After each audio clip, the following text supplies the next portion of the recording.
ኬቢሻ ብድርህን አትክፈልና ሁሌ ኬቢሻ ብቻ በል። ምን አይነቱ ነው? እባክህ እሰጥሃለሁ። አንተ ደግሞ ሁሌ እንዳካበድክ ነው። ዝም በል እባክህ። እሺ አበዳሪው ባለሱቅ ወይዬ እኔ ተበዳሪ ለሁሉም እያበደርክ እቺን ሱቅ ብቻ ራቁቷ እንዳታስቀራ። ምን ላርግ ብለሽ ነው? ያም ይመጣል ብድር ነው፣ የሚመጣል አምጣ ነው። ፈረደብኝ እኮ። እሺ ላንቺስ ምን ልስጥሽ? ልብህን ማለቴ እስኪ ጥያቄ ልጠይቅህ ይቻላል? ለነገሩ አንተ ድንጋይ ልብ ነው ያለ መች ይገባህና?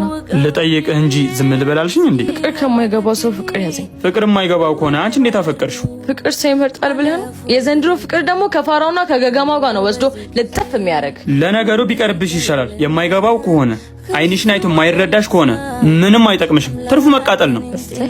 ሰው ራሱን በራሱ እንዴት ይገልጻል? ይህንንም ካወቅክ ጥሩ ነው። አሁን እድሌን መጠቀም አለብኝ። እኔም እኮ አንተን ሄሎ ባለሱቁ ነህ? አዎ። ዱቄት ትፈልጋለህ? ኧረ አልፈልግም። ግድ የለህም እንዳያመጣ። ባለፈው ስንትና ስንት ብር ከስር ያለው መሰለ እና ይቅርብህ? አዎ ይቅርብኝ። ኧረ ተው ውሰድ። አይ ይቅርብኝ። ምን ነበር ያልሽ? ድሮም አንተ ተው በቃ እሺ። ያስጠላ